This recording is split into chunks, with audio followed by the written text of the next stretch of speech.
Hello friends, कैसे हैं आप। स्वागत है आपका आपके अपने चैनल अजब गजब संसार में। दोस्तों, कार्तिक के महीने का हमारे पुराणों में बहुत ज़्यादा महत्व है।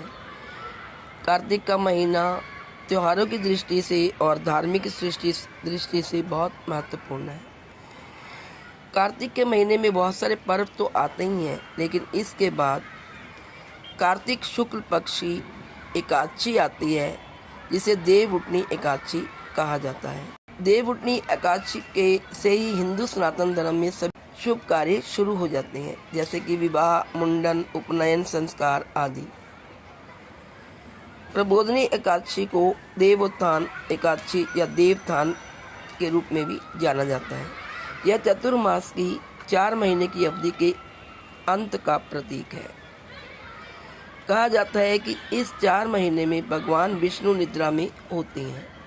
ऐसा माना जाता है कि विष्णु देवशयनी एकादशी को सोते हैं और 4 महीने बाद प्रबोधनी एकादशी पर जागते हैं। इस प्रकार इसी दिन को प्रबोधनी एकादशी, विष्णु प्रबोधनी और हरि प्रबोधनी, देव प्रबोधनी नाम से भी जाना जाता है। एकादशी, उत्थान एकादशी, देवथन, देव उत्सव एकादशी या देव उठी एकादशी। चतुर्मास में हिंदू धर्म में हिंदू विवाह निश्चित होता है। प्रबोधनी एकादशी से हिंदू धर्म में विवाह के मौसम की शुरुआत का प्रतीक होती है। इसे कार्तिकीय एकादशी, कार्तिक शुक्ल एकादशी और कार्तिकी के नाम से भी जाना जाता है। दोस्तों, देवउठनी एकादशी के दिन माता तुलसी तथा शालिग्राम का विवाह भी होता है। हिंदू धर्म में इस विवाह का बहुत महत्व है। प्रबोधनी एकादशी के बाद कार्तिक पूर्णिमा भी आती है, जिसे देव दिवाली या देवताओं की दिवाली के रूप में मनाया जाता है। कार्तिक शुक्ल पक्ष एकादशी व्रत का फल 100 राजसूय यज्ञ तथा 1 सहस्र अश्वमेध यज्ञ के फल के बराबर होता है। इस एकादशी के दिन भक्त श्रद्धा के साथ जो कुछ भी जप तप और स्नान दान करते हैं, वह सब पुण्य फलों की प्राप्ति हो जाता है। इस दिन भगवान विष्णु जी की पूजा की जाती है। रात को जागना और व्रत रखने से सारे पाप नष्ट हो जाते हैं। मन उपरांत जो व्रत रखता है वह वैकुंठ लोक को जाता है। दोस्तों, आइए जानते हैं देवोत्थान एकादशी की पूजा विधि। देवउठनी एकादशी के दिन व्रत करने वाले को सुबह स्नान कर स्वच्छ कपड़े पहनने चाहिए।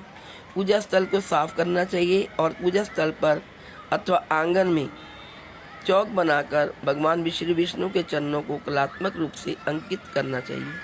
अगर आपके आंगन में धूप आती तो भगवान श्री विष्णु के चरणों को ढक दें। पूरे दिन व्रत करें और दिन में एक बार फल आदि खा सकते हैं। भगवान विष्णु को 4 मास की योग निद्रा से जगाने के लिए घंटा, शंख, मृदंग आदि वाद्यों की मांगलिक ध्वनि करनी चाहिए और कुछ श्लोकों का उच्चारण करना चाहिए। इसके बाद भगवान विष्णु को तिलक लगाएं, फल आदि अर्पित करें, नए वस्त्र अर्पित करें तथा मिष्टान का भोग भी लगाना। इसके बाद व्रती व्यक्ति को देवउठनी एकादशी की कथा सुननी चाहिए और उसके बाद भगवान विष्णु जी की आरती करनी चाहिए। आइए जानते हैं ये जो देवउठनी एकादशी है, इसकी कथा क्या है, इसका इतिहास क्या है। एक बार नारद जी ने ब्रह्मा जी से प्रबोधनी एकादशी के व्रत का फल बताने को कहा। ब्रह्मा जी ने उन्हें बताया कि हे नारद, एक बार सत्यवादी राजा हरिश्चंद्र ने स्वप्न में ऋषि विश्वामित्र को अपना राज्य दान कर दिया। अगले दिन ऋषि विश्वामित्र दरबार में पहुंचे तो राजा ने उन्हें अपना सारा राज्य सौंप दिया। ऋषि ने उनसे दक्षिणा की 500 स्वर्ण मुद्राएं और मांगी। दक्षिणा चुकाने के लिए राजा को अपनी पत्नी एवं पुत्र तथा स्वयं को बेचना पड़ा। राजा को एक डोम ने खरीदा था। डोम ने राजा हरिश्चंद्र को शमशान में नियुक्त कर दिया और मृतकों के संबंधियों से कर लेकर शवदाह करने का कार्य सौंप दिया।